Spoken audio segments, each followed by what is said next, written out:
Live. All right, we're live. Hey, good afternoon, everybody. Welcome to TNT Joe Fi Tech News that Jerome Ortega finds interesting. I am your host, Jerome Ortega. This is episode 46. That sounded really radio-y, didn't it? Kinda. Kinda. I actually didn't think I was going to be able to stream today because Google was down for a bit. Not just like YouTube, but Gmail was down. There were issues with Drive, and like 10 minutes before or 15 minutes before I checked it and it went through. So I was like, oh, okay, we can do the show. Um, so I'm slightly prepared. I'm not really prepared, but slightly prepared. Six, what's going on, man? Yo. Yo, what's going on? Welcome to the stream. How you doing? Good morning, good afternoon to others. It's 12 o'clock here in Chicago. Kind of a dreary day. It's supposed to rain, but I'm stuck inside anyway. So this is uh this is 4 streams in a row. I've also been doing nightly streams with my news org, so it's been pretty busy. Anyway, let's get started. So actually what I'm going to share here, I need to share my screen, share screen. Da-da-da-da. Okay. So what I'm going to start with, because I had issues today, was Google is experiencing massive outage affecting search, Gmail, YouTube, Drive, and more. I was one of those affected because I didn't think I was going to stream today. Reports have started to flood in that several Google services, including Gmail, Nest, YouTube, Drive, and even Search, are down for many. Outages appear to be mostly affecting the eastern US, though not everyone is affected. I mean, I was able to watch videos on YouTube, but I wasn't able to start a stream. It errored out, but a couple other tries later on, and I was fine. Okay, so yeah, looks like it's affecting the eastern coast more than anything else. So anecdotally, things are fine for our staff on the East Coast, primarily in Boston, but the volume of reports make it clear that there's an outage occurring, just not everyone's affected. Even within certain services, results are intermittent. For example, some with Nest problems have no issues connecting to cameras, but can't access their thermostat. So again, yeah, some of the services, they might seem up, and they might not be affecting you directly. Like for people who are just watching videos on YouTube, I didn't have an issue with that. Starting a stream was a different story. With many currently unable to access Gmail or Search, this outage could make a substantial dent on work from home productivity. We'll be sure to keep an eye on reports as things develop, and hopefully this problem resolves soon. So that's about it. There's another report here that says YouTube and other Google services go down for many. And no, you still can't go outside. Always a regular source of entertainment and distraction, YouTube has suddenly gone down. Reports began flooding social media and Down Detector on March 26th. So that's that. But we're up now and I can continue on. So we're good. Okay, I want to talk about the OnePlus 8 Pro. So this article on Android Police says the OnePlus 8 Pro surfaces in luscious green shade with IP68 and 30-watt wireless charging. So IP68, that's new, right? They're giving it water and dust resistance. Or did the OnePlus 7 Pro have that? I don't think it did. I could be wrong. Anyway, IP68 and 30-watt wireless charging. The non-Pro sticks to a 90 hertz AMOLED and settles for one less camera. As OnePlus handsets have gradually moved up the pricing ladder, buyers have become less forgiving of several premium features that the company conveniently skips out on, including a proper IP rating, there you go, and wireless charging. But these sore points will be addressed with OnePlus's upcoming 8 series, according to India-based tipster Ishan Agarwal, who also detailed some of the key specifications of the lineup earlier this month. Agarwal tweeted a pair of spec sheets for the OnePlus 8 and 8 Pro. Let's take a look at that really quick. So the 8 Pro is going to have a 6.78 inch Quad HD Plus Super AMOLED 120 hertz display, 128 gigs. This is obviously not 25. That should be 256 with either 8 gigs of RAM or 12 gigs of RAM. That's pretty crazy. A Snapdragon 865 chipset and a quad cam in the back, 48, 48, 85, 16 megapixel selfie, a 4500 watt milliamp, or a 4510 milliamp hour battery, and 30-watt wireless charging, 30-watt warp charge, and 30-watt wireless charging, and it's IP68 dust and water resistant. So pretty cool. But how much is it going to cost? That's a big question here. Both handsets will ship with the same 30-watt warp charge brick that came with the 2019 models, and will use the older UFS 3.0 memory chip. The newer 3.1 standard offers improved write speeds. Additionally, the spec sheet suggests 4 rear cameras for the Pro, including 2 with a 48 megapixel sensor. The non-Pro device gets 3 rear cameras. Both phones will reportedly see a jump of almost 500 milliamp hours in battery capacity compared to their respective predecessors. They will ship in a new green shade. I'm kind of digging that green shade. If I was to buy one, it would probably be that green shade, which separately leaked earlier today.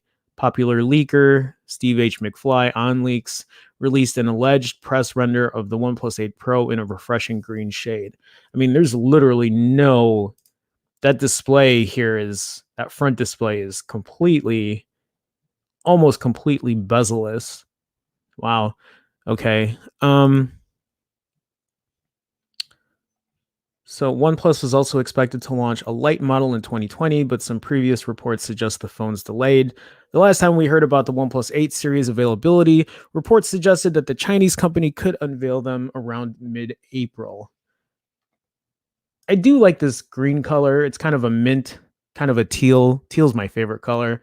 Looks pretty cool.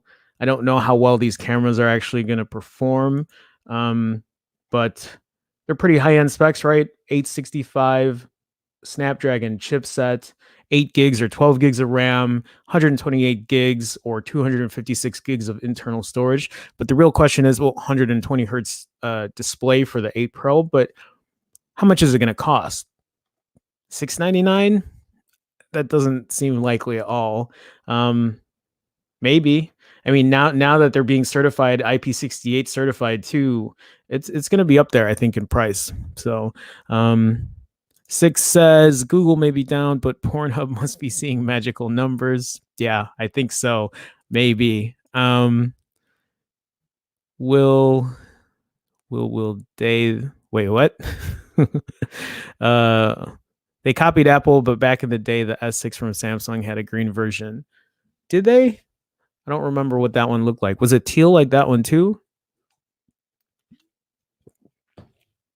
I don't know. I'm digging the color. I think more phone manufacturers need to make red phones. I don't know why there aren't more red phones.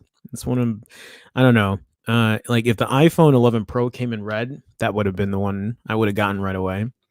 Okay. Oh, so Droid Life also has this article that says, here are the OnePlus 8 Pro specs and renders you asked for. I might just go through this really quick since we already went through the other article.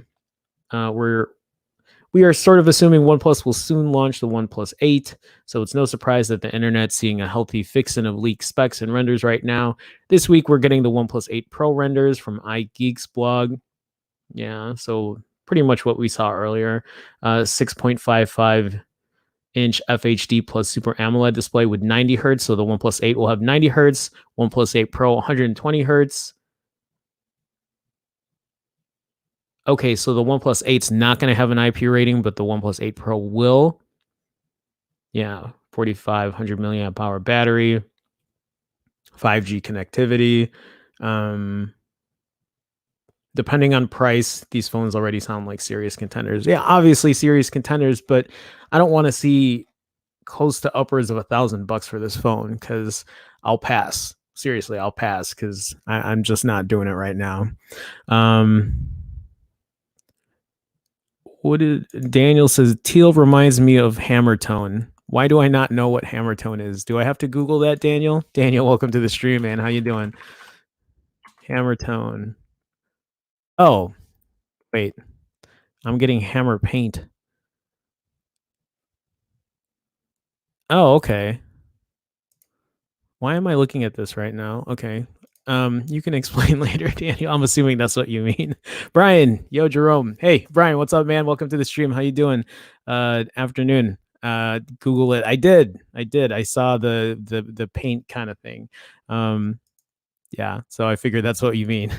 Okay, so moving on. Actually, I don't know how long the stream is going to be because I'm looking at my stories and I don't have a ton today. So this might be a shorter stream, but we'll see. Okay, so this article from Android Community says Google Play Movies may soon bring free ad-supported movies. I wonder how this would work.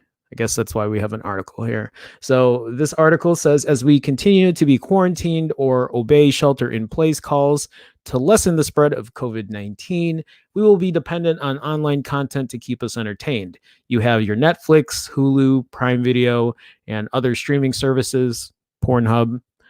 You also have your Google Play movies, but it's for renting and buying movies to add to your collection. However, it looks like they may be adding another feature to their platform, as strings show that they may be bringing free ad supported movies to their customers. For one, I'd be all for that. I mean, I rarely use Google Play movies for anything. Sometimes I'll take a look and see what deals they have if I'm bored and I want to rent something, but it's been a while. It's been a while since I've done any of that. Google Play Movies isn't the place that you go to when you want to stream movies and TV shows, since it doesn't have a subscription model. You go to it when you want to rent or buy videos. That's exactly what I use it for, although I don't have a ton. I did have a discussion, and I mentioned this yesterday with a friend about starting a completely digital online collection. I just don't know if I should do it on Google Play Movies or do it on iTunes. I haven't decided yet. Not that I really have money for it anyway, but you know, now that I'm kind of at home 90% of the time, 95% of the time, I don't know. Maybe it's time to start a collection. But according to XDay developers, they saw some strings in version numbers that indicate we might be getting hundreds of movies, just a few ads. This may mean that a lot of the movies in their library will soon be available for free, but with ads occasionally playing during the movie. So I have YouTube TV, and that has a ton of ads. And sometimes I don't know who's placing those ads in there, but when I watch, like sometimes I'll watch an episode of SNL because it's still a guilty pleasure for me. I know a lot of people don't care for SNL, but sometimes they place those ads in really inconvenient places. And I don't always watch the entire episode. Sometimes I just want to like see a specific skit, or I just want to go to Weekend Update. And sometimes they'll still play the ads after I watch a whole bunch of ads because I fast forwarded it, which is annoying. I don't know how they plan on doing it here. So this may mean that a lot of the movies in their library will soon be available for free. This may mean that a lot of the movies in their library will soon be available for free, but with ads occasionally playing during the movie. How often the ads will play and how many movies will be available for free streaming is still uncertain at this point. But if the strings are correct and the feature does roll out soon, it will basically change how Google Play Movies functions and may even become a competitor to the other streaming services mentioned above. I don't think there is a streaming service right now that offers you free content but gives you ads instead. I mean, other than YouTube. I think Peacock, which is NBC's service, they're planning on doing something like that, but that's not out yet. At least I don't think so. They won't be obviously I say my thoughts and then I read the next paragraph and it's like, God damn it. They won't be the first to have this kind of model. Okay, so I was wrong. Vudu, so I've never used Vudu, is also a marketplace for movies and TV shows, but they also have a rotating library of free movies that you can watch, but with ads intermittently playing all throughout. Some users get annoyed eventually and just subscribe, but for those looking for free content, having sometimes disruptive ads is a small price to pay, so you can watch movies. This feature is obviously not yet available on Google Play Movies, but it can also roll out anytime soon through a server-side update. If we get an announcement anytime soon, we'll let you know. It would be a huge boon to bored people everywhere if they make it live really soon. Where did they get this tip or this rumor? Oh, according to XDA developers. I gotcha. Okay. Yeah. I mean, it would be great to see. Again, I don't watch a lot of streaming anyway. Most of the stuff I watch is straight off of YouTube, and I really need to take better advantage of YouTube Premium because I really don't care for the ads, and I would have that, but I need to get a family plan with that and kind of split that up so I save some money. Um, Okay, so let's see here. Daniel says a super common industrial color in the 60s. Yeah, I could see that actually when I Googled it, and that was one of the first kind of shades there, right? In that kind of teal thing. I was like, oh, okay, I see what you're saying. Um, okay, so moving on. This article from the Next Web says, surprising no one, there will probably be a months long iPhone 12 delay. Not surprising, right? Especially with everything getting postponed or pushed, or everything just showing up online, probably going to be postponed too. For those that don't know, the flagship iPhones usually come out around September, like the second week of September. So maybe we won't see anything until like the beginning of 2021, maybe the end of 2020. So anyone who's been watching the news over the past few months could have guessed there'd be an iPhone 12 delay, but now more details have surfaced about what this would potentially entail.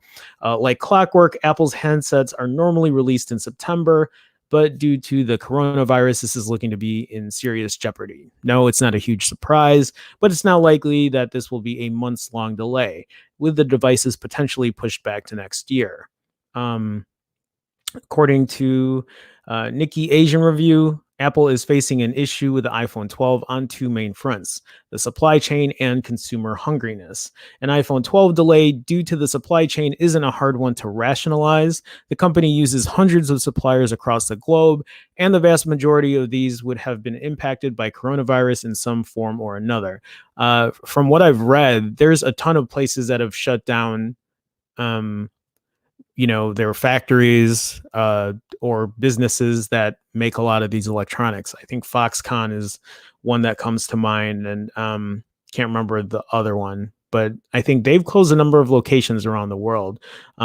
Whether that's because of a reduction in transportation, a lower number of employees ready to work, or a myriad of other factors. Despite this, and according to the report, suppliers have not yet been officially notified of an iPhone 12 delay yet. This is a bit of a surprise because the actual engineering of the iPhone 12 isn't complete, putting Apple behind its usual production schedule. Yes, there's still a chance that technically the company could release the iPhone 12 close to its usual time, but the 5G might the 5G might make this less likely. What does the iPhone 12 delay and 5G have to do with each other? We've already mentioned one of them, consumer hungriness. The iPhone 12 will likely be Apple's first 5G device, something that other mobile manufacturers like Samsung and Huawei have had in their phones for almost a year. Yeah, they might have had them for almost a year, but I don't think it's been groundbreaking, right? There's a lot of articles. There's a lot of articles or videos out there showing that 5G is still not as competitive or as groundbreaking, like I said, as what 4G is offering. So unless Apple plans to do this and do it correctly, which if you look at their track record, they've been pretty good about the stuff they release as far as quality and stuff. So maybe they'll get it right. With the coronavirus pandemic putting a squeeze on economies and households, it's questionable how many people would choose to upgrade their expensive smartphone this year. That's another good question too, is with the economy being the way it is, I don't know who's thinking about buying new phones right now. I mean, unless you're wealthy and you got shit else to do. I'm not one of those people. So these are turbulent times, and splashing out $1,000 on a new iPhone doesn't seem like the most sensible of choices for large swaths of the world. If Apple clocks low sales numbers with its first 5G iPhone, that'd be a massive hit on its brand reputation. I mean, I who cares about brand reputation right now? Numbers are going to be low regardless. Think of it this way. If it launches a 5G phone later than its rivals and it's unsuccessful, Apple begins to look like a company from the past. I don't know. That seems I don't know. All this leaves Apple in a tricky situation. From the report, it seems that Apple is hinging the potential iPhone 12 delay on the economic situation in Europe and America. If these markets, which account for over half of its sales, show recovery, then the company will probably move ahead as fast as it can. But let's be honest, the chance of everything blowing over is slim. That's also another point that I think about, because this lockdown that we have in Chicago is supposed to be only until April 7th. And that seems very unlikely. I still feel like they're going to push that later.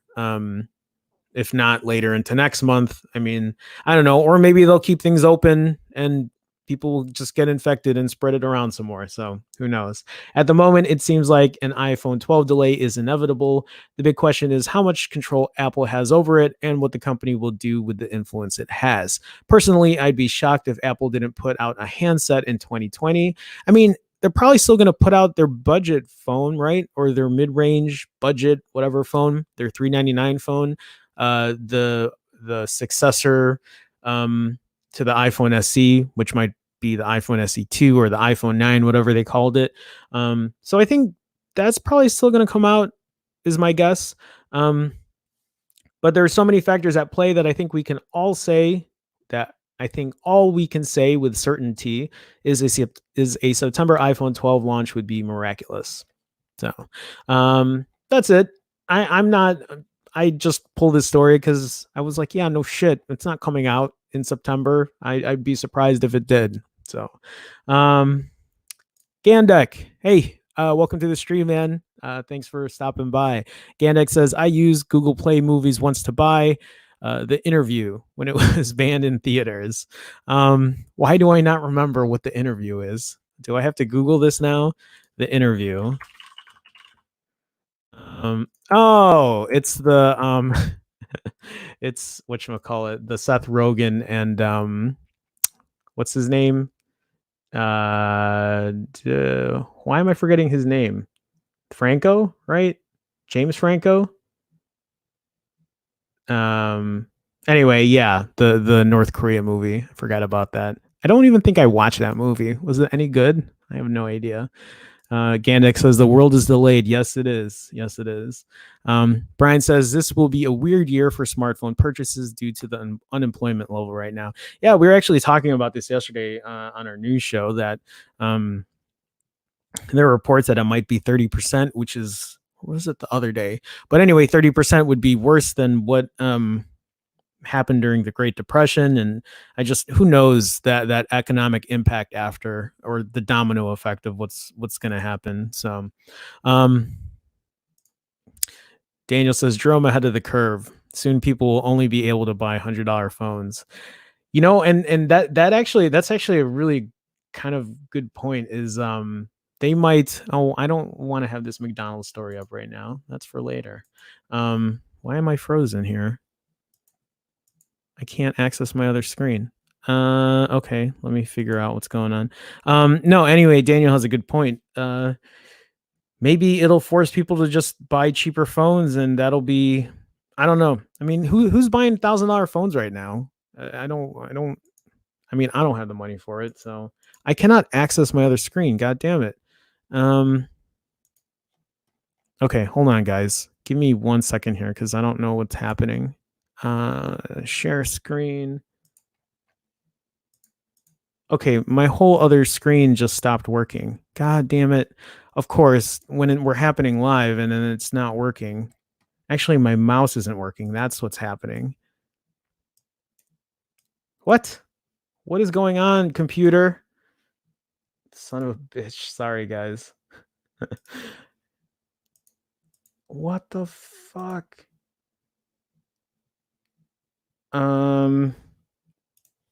Okay, I have no idea now how I'm going to pull these stories up because for some reason my computer's decided to just not work. I can't pull anything up. Oh. Okay, no, it's like super laggy. What the? Okay. Okay, now we're fine. What the fuck? I don't know. Okay, so Brian says, I'm like Mike from Simply Your Device. I wait until a discount. Smart. That's something that I have never done until recently. So I should have been taking that advice a long time ago. I would have had more money. Okay. Moving on. Share my screen again. Screen 2, share. Brian says blame Pornhub. I should. No. Pornhub's they're doing things right. At least more than a lot of these other big companies are. Okay. This article from Mashable: Tesla to reopen New York factory to produce ventilators as soon as possible. So this is big companies doing something good, right? Or at least that's what I'm assuming reading this article here, because you don't see a lot of these other big companies trying to do some good shit for people right now. Tesla will reopen its factory in Buffalo, New York, and repurpose it for producing ventilators needed to treat critical COVID-19 patients, Elon Musk said Wednesday. Tesla's Fremont, California, and Buffalo, New York factories have been fully or partially shut down due to shelter-in-place orders given by local authorities amid the coronavirus outbreak. So Elon says here, making good progress. We will do whatever is needed to help in these difficult times.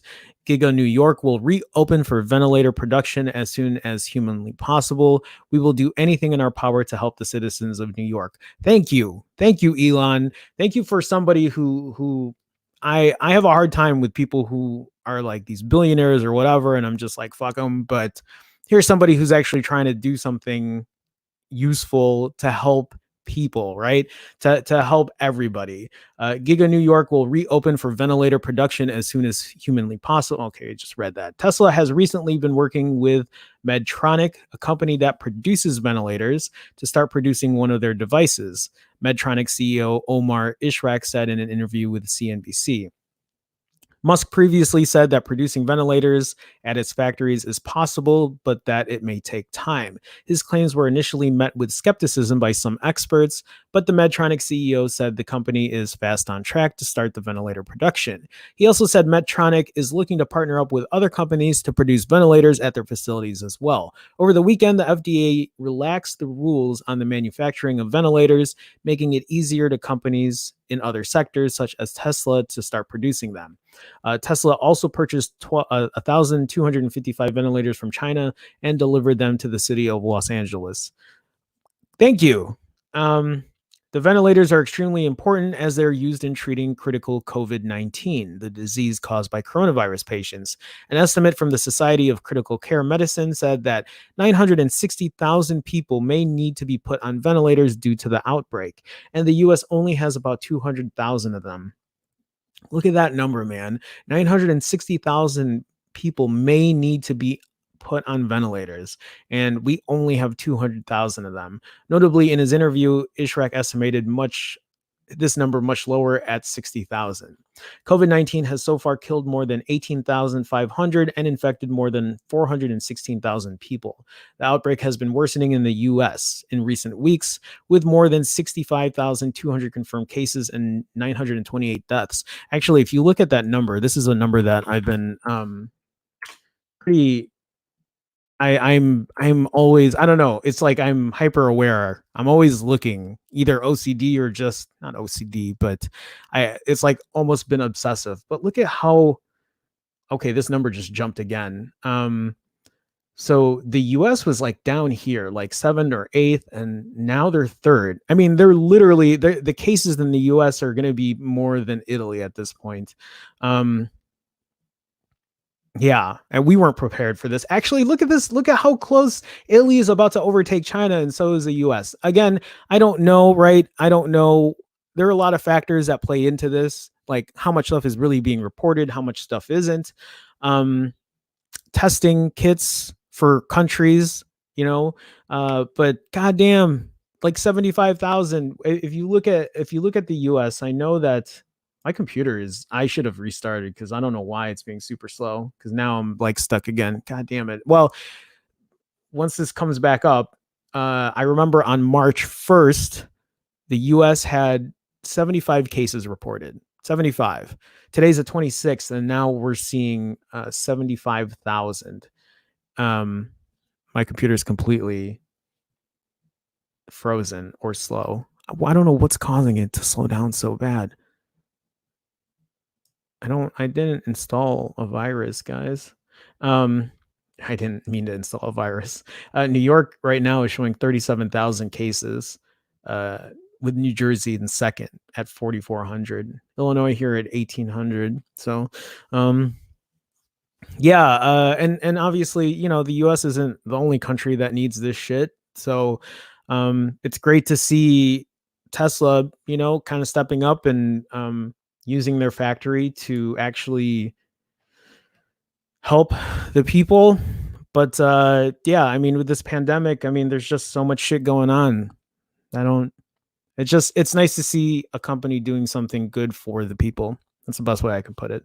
Um, Daniel says, or just buy $1,000 phone every 4 years, use it for business, write it off, effectively pay 190 on the phone each year or 50 cents a day. Daniel with always the breakdowns here. Daniel says, go Elon. He didn't even use slave labor to do it. Yeah, there you go. Right. Um, Thank you, Elon. New York is a scary place right now. Yeah, definitely. I mean, you're from there, Brian, so you know what's going on.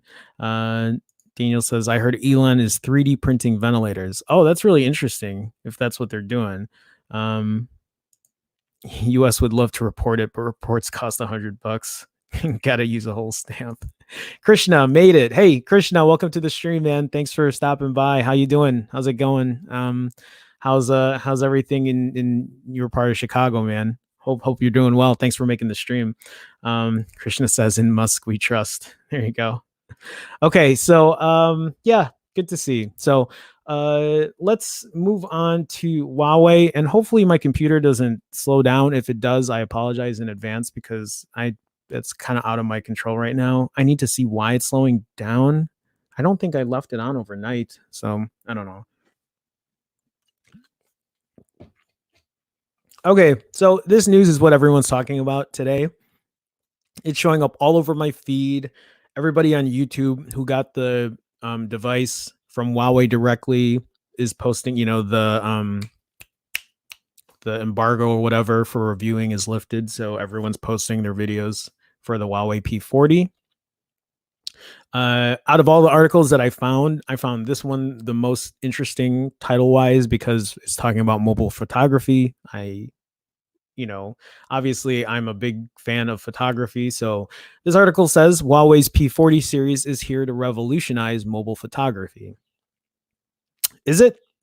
Huawei isn't letting the lack of Google services get in the way of a great phone. So for you guys who don't know, you know, Huawei is banned from using Google services, stuff for Android. So they're still pumping out phones and they're trying to make good hardware. So yeah, the last 12 months have been tumultuous for Huawei. I almost was afraid I wasn't going to get that word right. Tumultuous. The last 12 months have been tumultuous for Huawei. I'm so proud of myself. I have to say it like 3 times. The Chinese manufacturer was put on the U.S. entity list over a year ago, effectively preventing U.S. organizations from dealing with the device maker. Huawei plugged away nevertheless, launching the Mate 30 series without Google mobile services, instead offering its own alternative, Huawei Mobile Services. That turned out to be a poor substitute for the lack of services like Gmail, Chrome, YouTube, and others. Huawei is positioning its app gallery as a viable alternative to the Play Store. Huawei is now offering its take on the 2020 flagship with the P40 series, but the launch is overshadowed by the coronavirus. As the world battens down and goes into lockdown to prevent the spread of a virus that has already claimed over 21,000 lives, there's little to no enthusiasm for new smartphones. But the show must go on, and here we are. Let's kick things off with the basics. Huawei is launching 3 phones in the P40 series today: the P40, the P40 Pro, and the P40 Pro Plus. I don't know about you guys, but I have such an issue with all these different models. I get that they're different price points and they offer more or less, but I don't know. Why don't you just give us everything, price it reasonably, and then we can move on with our lives? but that's not how it works, right? The P40 is available in exciting new color options. Okay, let's just kind of get to I want to talk about why it's revolutionizing mobile photography. So let's see here. The P40 Pro Plus, with Huawei noting that it compressed ceramic beads at intense pressure and put them in a cling for 5 days at 1500 degrees Celsius to make the back as tough as sapphire, while still providing a reflective surface akin to diamond. God damn. Okay. Okay, great. The P40 Pro Plus is available in black and white color options. Don't get me wrong, I'm laughing because it's something that I would see out of Apple, and I'm guessing the build quality is great, so wonderful. It's funny to see the words. It's like, I don't know, it's just heavenly put together. You just need a British voice to do it, because I don't have that accent. I have a Chicago accent, which isn't gonna work. So let me try to get into the camera part here. Um, of course, imaging continues to be the differentiator for Huawei, and this time it went with a sensor that's 40% larger. So that's the one thing that I saw was really nice to see, is that it has a huge sensor in it. All three phones in the P40 series feature a large 1 over 1.28 inch 50 megapixel RYYB sensor, and it's safe to say that Huawei will be the brand to beat in this area. Let's get into some more detail. The P40 also has an 8 megapixel telephoto lens with 3 times optical zoom, and a 16 megapixel wide angle shooter with both the main and zoom lenses featuring OIS. Oh, that's great. The P40 Pro is much more interesting, with the 50 megapixel main camera joined by a 40 megapixel Cine sensor. Am I saying that right?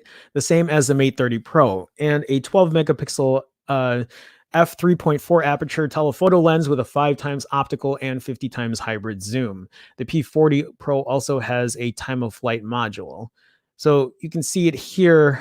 For the front here, it has the selfie cam. I think it has IR sensors here too, right? And then that time of flight. So the P40 Pro Plus shares the same primary and wide angle lens, and you get an 8 megapixel f4.4 aperture telephoto lens with 10 times optical zoom. So it has the same optical zoom as the Galaxy S20 Ultra. And yes, you'll get the same time of flight module on the P40 Pro Plus as well. Huawei is once again touting unmatched stabilization for the telephoto lens and the ability to take shots at ISO 51200. I don't know who would shoot at that high of an ISO anyway, and 4K video at 60 frames per second. It's not just the hardware either. Huawei is making a lot of tweaks to its software processing algorithms to deliver better photos in any lighting condition. So I hear that and I see that, and I mean, it sounds great. I wish I could get my hands on it to do camera testing. But that's probably not going to happen because money. Let's talk about the hardware on offer. All three phones are powered by the Kirin 990 platform. Okay, so no Snapdragon in this. And select markets, they'll offer 5G connectivity. There's liquid cooling to bring down the thermals. Wow, okay. Wi-Fi 6 connectivity, Bluetooth 5.1, and NFC. You can get up to 12 gigs of RAM on the P40 Pro and P40 Pro Plus, and up to 512 gigs of UFS 3.0 storage module. There's a new in-screen fingerprint module that has a 30% larger recognition area and is 30% faster. That's great to see too, or good to know that, because I know there are issues with the in-display fingerprint reader on the Galaxy series, right? It's not as fast. The sensor isn't as large, so people are having issues using that. I haven't used one personally, so I don't know the gripes with that. It's just something that I've read and I've seen. So maybe this one comes better. The standard P40 Pro comes with a 3,800 milliamp hour battery. The P40 Pro and Pro Plus feature a 4,200 milliamp hour battery. That's kind of weird. I mean, 4,200 is still huge, but I feel at this point everyone's going with like these huge batteries now. I was gonna say that the P40 Pro or the P40 Pro Plus would be at least 4,500. All three devices offer 40-watt fast charging, and Huawei is now making the switch to 27-watt wireless charging. although you'll have to use its own charger to hit those speeds. Yeah, just like OnePlus. Like the Mate 30 series, the main drawback with the P40 series is there are no Google services available out of the box. Huawei says it is turning App Gallery into a viable alternative to the Play Store in Western markets, but there's still a lot of work to do on that front. For more on what it's like to use the P40 Pro, read our detailed preview. There's no price points here. I was a little interested in seeing how much these phones cost, especially for a phone that you're not going to be able to really use Google services on, unless I'm guessing unless you root it or whatever, or you side load it and you get it working. And I'm sure there's a huge community that is working on doing just that, to be able to use one of these Huawei phones using Google Play service or using Google services. But that's a headache for a lot of people, and I don't know if everybody is looking to do that. I really wanted to know what the prices are on this phone, on these phones. Does this talk about it? Okay, so $799.99. I don't know what these are in terms of US dollars, but it's going to be expensive. So expensive is what we're looking at. I would love to see how these pictures would turn out, how they compare to like my iPhone 11 Pro, because I've seen a couple things lately for the Galaxy S20 Ultra, and the camera doesn't really impress me in terms of what my iPhone 11 Pro can do, or even what my Pixel 4 can do. I'm pretty sure they're going to be comparable. I don't think they're going to be worlds difference. I don't know if this phone will be worlds difference either. So I guess we'll wait and see. Okay, so my computer is really lagging, guys. I might have to end this early if I can't do my shit on here. So I can't even like scroll down properly. Krishna says it's pretty bad here, Jerome. 1,400 cases so far, 410% spike in Cook County. Yeah, I look at that Illinois one. If you look at the Illinois source for coronavirus, I mean, everything is just densely in Chicago and then surrounding Cook County and then everything else around it. Kit, great, a successful live stream. Hey, Kit, welcome to the stream, man. How you doing? Glad you can make it. Appreciate you stopping by. So Christian says, no matter they put ceramic beads or titanium shoes on it, people still going to put a case on it. Yeah, that's the thing. It looks nice, right? Like that looks pretty awesome. Unless you're someone like me who doesn't use a case, most people are going to throw a case on it anyway, and no one's going to know the difference. So Brian says, all gimmicks, I feel. I hear you, man. Krishna says it looks like an S10 and S10 Plus and S20 Ultra had a child. I could see that. I don't know. A lot of these phones are just they all look the same lately, which is, here's the thing. Are you guys as excited about tech lately over the last year or 2 years even? Because don't get me wrong, I love tech and I love seeing new innovations and new things coming out. But I think in the smartphone sector, a lot of it just seems the same. It's a lot of the same shit. And I feel like, I don't know, I'm not saying we reached a peak, because we can always come up with new stuff and make things better. But I don't know, it's just not as exciting as it was for me, at least. Maybe I keep hoping for more, especially in the camera department. I mean, I get pretty great results on my iPhone 11 Pro, but I don't know, it just doesn't seem as exciting. So anyway, moving on. Brian says, welcome to the stream. Did I miss somebody coming in here? I didn't see that name. Brian. Huh. Yeah, I didn't see that. Okay. Anyway, if I see it later, maybe it missed it on my side here. So, okay. So I have this article from The Verge that says how COVID-19 is changing public perception of big tech companies. The backlash against tech giants may not be over. but at the very least, it's on pause. On March 5th, as COVID-19 began to reshape American life, I noted here that big tech companies had responded with unusual alacrity. Alacrity? Where they once had been loath to intervene in matters of fact, suddenly Facebook and Twitter were prominently featuring links to high quality information from the Centers of Disease Control and World Health Organization in their respective feeds and search results. Google followed suit shortly thereafter. In the weeks since, big tech has only accelerated its effort at doing good. They have donated tens of millions of dollars to relief efforts. Thank you for those relief efforts. They have contributed large stocks of precious N95 masks acquired during last year's wildfires to medical organizations. Thank you. They have added sections to their apps highlighting accurate news about COVID-19, also important. And as unemployment surged, Facebook pledged 100 million in grants to small businesses, and Amazon said it would hire 100,000 people. In a dramatic change from only weeks before, news about big tech has been a bright spot at a time of great fear and increasingly of grief. Increasingly, journalists are asking whether the backlash against technology companies that has defined coverage of them for the past 3.5 years might have come to an end. In Wired on Friday, Stephen Levy asked a question plainly: has the coronavirus killed the techlash? He writes, now that our lives are dominated by these giants, we see them as greedy exploiters of personal data and anti-competitive behemoths who have generally degraded society. So I have a hard time disagreeing with that.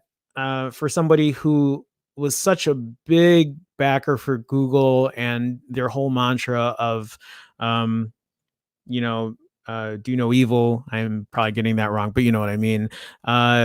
They have changed. Their whole tone has changed, and now they follow this whole capitalist. It's just kind of greedy. Charge $800 for a phone that isn't even really worth it kind of deal. And it really rubs me the wrong way. Before the pandemic, there was every exception that those companies would be reined in, if not split apart. But the ex machina of an overwhelming public health crisis has changed things. The pandemic may have the effect of a justifiable war waged by an embattled president with low popularity. While big tech's misdeeds are still apparent, their actual deeds now matter more to us. We're using Facebook to comfort ourselves while physically bunkered and social distancing. This is very true.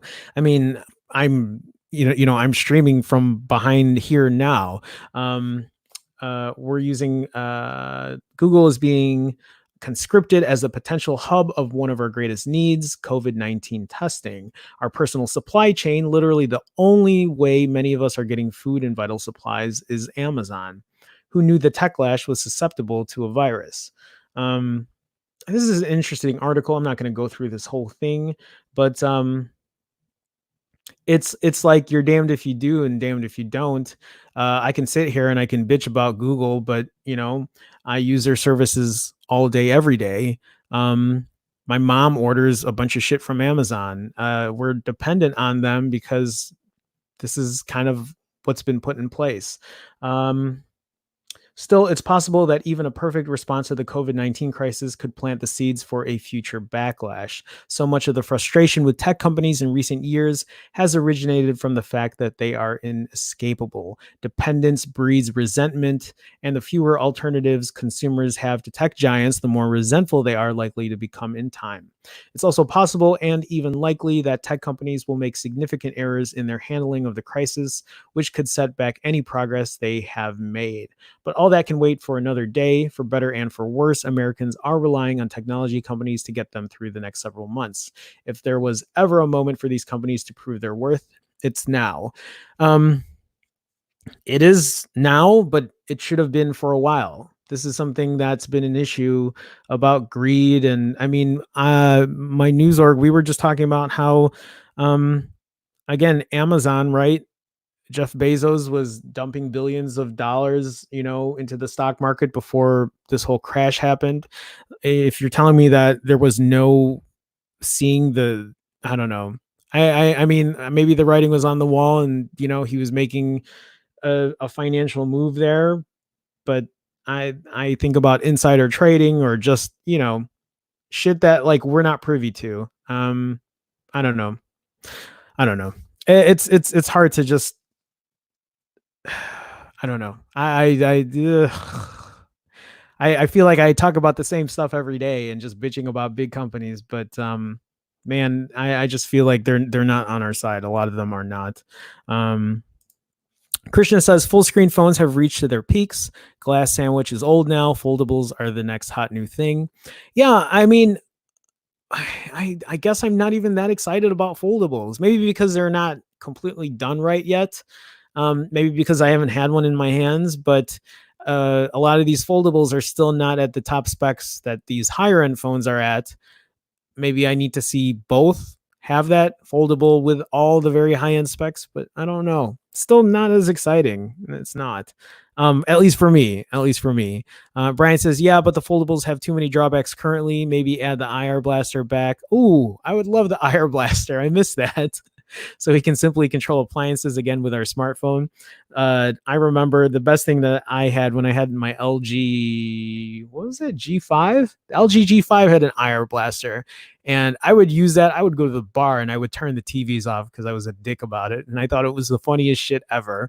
I'm not saying that's why I want an IR blaster back so I can turn TVs on and off at will, but it was nice to have to do that kind of stuff. Krishna says it's in its early stages now. Maybe in the next 5 years, we will see major innovative tech. Yeah, you're right. Maybe. We'll see. We'll see. Okay. Moving on. Should you buy a Moto G7 in 2020?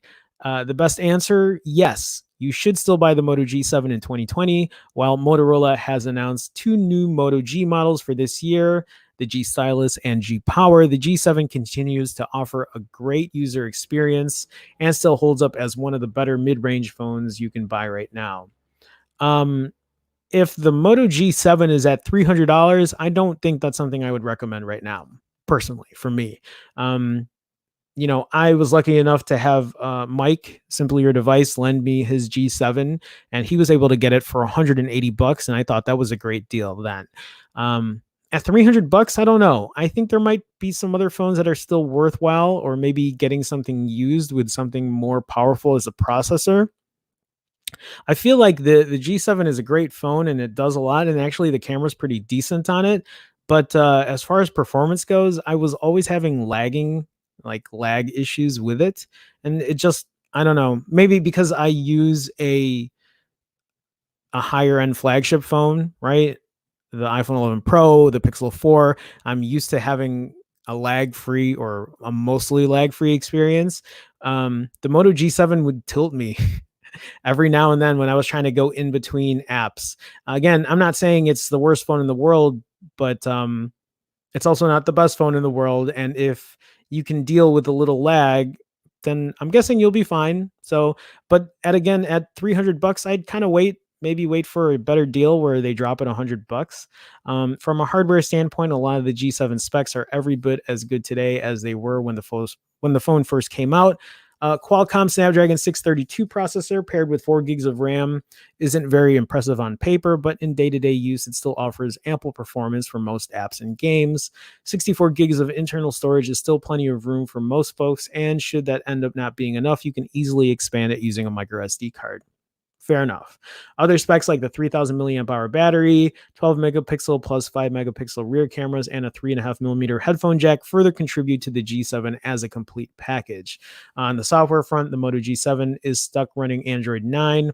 We're expecting an Android 10 update at some point in the not too distant future, but there's no confirmed date yet. Okay, I'm lagging again because I can't scroll down. Looking ahead, it's worth keeping in mind that Motorola has announced 2 new Moto G phones for 2020, the Moto G Stylus and Moto G Power.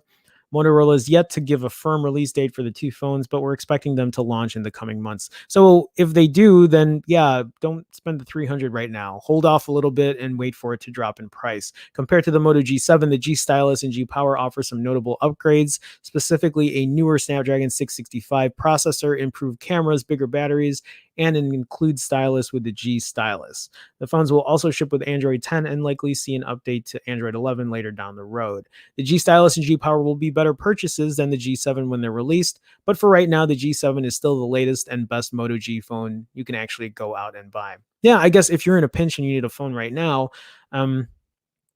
again, I still have a hard time justifying the $300 price point on that. Maybe take a look at the Pixel 3a at that point, or wait and see what the Pixel 4a is going to come out at. But also, if Apple releases their new mid-range phone at $399, that's going to have the newest Bionic. Was it the A? Why am I forgetting now? A13, right? Bionic chipset in it. Like, that's going to be a much more performing phone than what the Moto G7 or this G stylus or G power is going to offer. So yeah, there's a better use for your money here. At least I think so. Okay. Here's Alariza. Hopefully I'm saying that right. Alariza, thank you for joining the stream, man. If you want an IR blaster, just buy a Xiaomi or Huawei phones. There you go. Like the P40 series. Krishna says, yeah, the Huawei phones have them. And Brian makes a good point. Yeah, but I need updates and Google services. Krishna says, Xiaomi had a very good community and good track record of updates. Sadly, they are not the company they once were. MIUI was dope. Lenovo, how many Moto G series should we release? Moto marketing guy. Yes. No, you're right. I there's so many of them, man. And this is what I'm talking about, is why are there so many goddamn variations of phones? Why can't we have a phone that has pretty much everything you need? I think the only thing that I can see about having two variants is have one with a bigger screen, have one with a smaller screen. Give them the same specs, price them fairly, and goddamn, like, then we have a good brand with good phones coming out. Oh god, I just feel like all I ever do on my streams is bitch about phones. Okay. Brian says, yeah, I would lean more Xiaomi over Huawei. Alariza says, now Xiaomi Mi 9 is about $350 with a Snapdragon 855 triple camera. Can I buy that phone, Alariza, for the States? A Xiaomi Mi 9 with a Snapdragon 855? 350 is a great deal for a Snapdragon 800 series. Didn't realize it was that cheap. Wow. Okay. Moving on. I have this article from Droid Life. Google Pixel Buds stop at FCC in preparation for launch. We've got another Pixel Buds 2020 sighting. This time, Google's second generation wireless earbuds have stopped through the FCC for approval as they prepare to launch. Google told us as they announced the new Pixel Buds 2 that they would arrive in the spring of 2020, so the timing here is right. Well, that's assuming the stop off at the FCC means Google is ready to release them. Google often sends their devices through the FCC plenty early, sometimes weeks or months before they arrive for purchase. A part of me guesses they were planning for a Google I/O launch alongside the Pixel 4a in May. Yes, I agree. Of course, those plans are all thrown out the window now, so we're really just sitting back and waiting for Google to tell us something else. What do we learn from the FCC filings? Nothing really. The FCC tested each earbud individually. Those numbers should look familiar. The FCC does also reveal Bluetooth connectivity and not much else. But look, Google already told us all about the Pixel Buds 2020 during the Pixel 4 event. We've just been waiting for a chance to buy them at a whopping $179. This is one of those steps we needed to see. So I was one of these people that has been waiting for these to come in to compare them to my AirPods Pro. I know they're supposed to have really great capabilities of for Bluetooth, right? So that you can leave your phone and move around. And I can't remember how far it was, like a football field length. Or more than that, I can't remember anymore. But yeah, I was waiting on them. I don't know if I'm still. I don't know if I'm even going to have the money to spend $179 on them just to test them out and compare, but it'd be nice to see. Maybe they're going to release it with the Pixel 4a, but time will tell, right? So, Krishna says, hope we get a Pixel Watch after this. I don't know. I don't really know what Google's doing right now. I have no idea if they're really planning on I don't know. I mean, from everything I've seen, yeah, the new Pixel Buds, Pixel 5, Pixel 4a. I haven't seen anything about a Pixel Watch, which would be great though, because I would love to compare something to I can't my Apple Watch, but who knows? Krishna says the real time translation feature on those look pretty slick in the demo videos and initial hands on. Yeah, I mean they always do. They always look great, or they seem great. I want to see how they really perform in real life. Hopefully they would be as well. Alariza says, yes, you can buy them from AliExpress or Banggood. They ship to the US. Okay, that's good to know. I've actually never used Banggood before. I'll have to take a look in that, or I'll have to take a look at that. Thanks for letting me know. Appreciate it. Okay, guys, not much else. I'm kind of gonna like run through these as the hour is starting to come by, and we just hit an hour. So this article from Mashable says Slack has seen a massive surge in users during coronavirus pandemic. I don't know if you guys use Slack. I use it with my news org. We use it all the time. This also is no surprise. Obviously, people are working from home. They need something to use. I think though they hit a record, right? My day job is CEO of Slack, a publicly traded company with investors. The last few weeks have been rough. So on Tuesday, March 10, Slack hit 10 million simultaneously connected users. After that, it quickly passed the 10.5 million and 11 million milestones. Crazy. You can see the massive spike in the second week of March as more and more companies began encouraging staff to work from home. And now we saw evidence of a huge increase in demand. This was March 12th. So the ultimate impact wasn't yet clear, but we could see it. For example, this chart of newly created work teams. He also went on to compare Slack's growth in recent weeks with its growth in the second half of 2019, saying the company added 5,000 customers in quarter 3 and quarter 4 combined, but had added 9,000 in quarter 1 this year alone. Yeah. I mean, again, not surprising. Slack is something I use a lot even before this whole pandemic happened. Slack, it was one of the ways that our news team communicated with each other.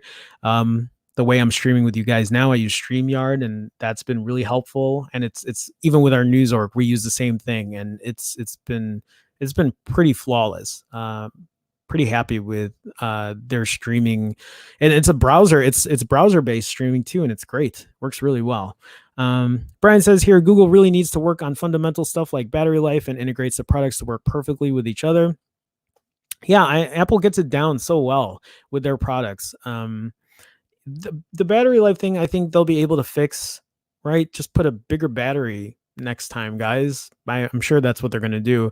As far as integration and stuff, what I want to see Google do is kind of let us know when stuff is going to be beta and that it's not going to last forever. Because the thing I think that's annoying for me is seeing them drop products and services all the time. Give me something that I know that you guys are going to keep supporting year over year. So Krishna says, so Slack has been slacked off. I love the dad joke there, Krishna. Okay. So I have this article from 9 to 5 Mac. Actually, I want to take a look at this because I haven't seen how it works. Everyone talks about Plex. I've used Plex before, but it's been a while since I use my own. I use not my own, but I use Kodi for a lot of my I have a computer that I built, like a living room PC or whatever, that streams my stuff, and I use Kodi for it. But there's this article from 9 to 5 Mac that says Plex makes live TV feature free for 3 months. Here's how to get set up on Mac, iPhone, and Apple TV. So if you don't already have one, get the Plex media server running on a compatible device. There's a link to the free download. You can do this with your Mac, Windows, or Linux computer. We also have a detailed tutorial on getting it up on network attached storage device. Keep in mind, you'll need to set up a Plex account if you don't have one. Pick up a Plex compatible tuner. Oh, okay. So you got to get a tuner. Well, that makes sense, right? Live TV.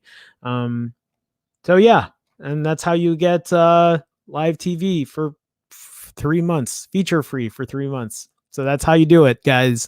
If you guys really need the link to that, it's here at 9 to 5 Mac. Just ask me and I can, share it with you guys. So, okay. So last article. And the most important thing that I wanted to talk about is McDonald's is pulling all day breakfast. They're pulling the all day breakfast menu to, quote, simplify operations amid coronavirus pandemic. I can't get my Egg McMuffins at 7 p.m. anymore or 8 p.m. I'm just kidding. I don't really go to McDonald's often anyway, but I just wanted to throw this in here because I used to go to McDonald's a lot for breakfast. I would eat like 2 Egg McMuffins and like 3 hash browns and a sausage McMuffin. And yeah, I eat a lot. So McDonald's is temporarily pulling its coveted all-day breakfast menu to streamline operations as the coronavirus pandemic continues to strain day-to-day affairs. We're working with our franchises and local restaurants to focus on serving our most popular choices, and we'll begin temporarily removing some items from the menu over the next few weeks. Womp womp. The fast food company made the menu alteration to simplify operations in our kitchens and for our crew and ensure the best possible experience for our customers. But don't fret, the change is only temporary. Shortly after the announcement, McDonald's U.S. President Joe Erlinger tweeted, "All day breakfast response to this news. I'll be back." So temporary. You'll get your breakfast stuff sooner or later. Marshall says here, if I can't get my chicken McGriddle, I officially don't like the coronavirus. Hopefully they keep that on there for you, Marshall. Welcome to the stream, by the way. I'm sorry if you just came by, but I'm about to go. So Six says here, if not on the Google Play Store, download through Google Chrome. And yes, I believe it does it also available on the Fire Stick. Thanks for sharing, man. Appreciate you saying that. Yeah, Christian says, awesome, I'm gonna try it. Brian says, 6 is that an APK or Google Play? So yeah, no, that's great to know. For if you guys don't know what we're talking about Plex for their live TV feature. So you can get it free for 3 months if you guys are just tuning in. Again, if you need this link, let me know and I can share it with you. But that's it, guys. That's it for today. I am actually gonna end this stream. Guys, thank you so much for joining. I keep forgetting to say this at the beginning, but if you haven't, please feel free to like this video, share, subscribe. Doing all that means a lot to me. It helps my channel, I think. For everybody in chat, thanks for stopping by. Thank you for the support. Again, I am streaming daily indefinitely until I figure out what my next move is, since I'm quarantined and we're all quarantined in here. So again, thank you guys for stopping by. I will be back again tomorrow at 12 p.m. Central. And that's it. I'll have other videos coming by. I think that's all I have to say. So again, thanks so much, guys. I will talk to you soon, and I'll see you tomorrow, 12 p.m. Central, 1 p.m. Eastern.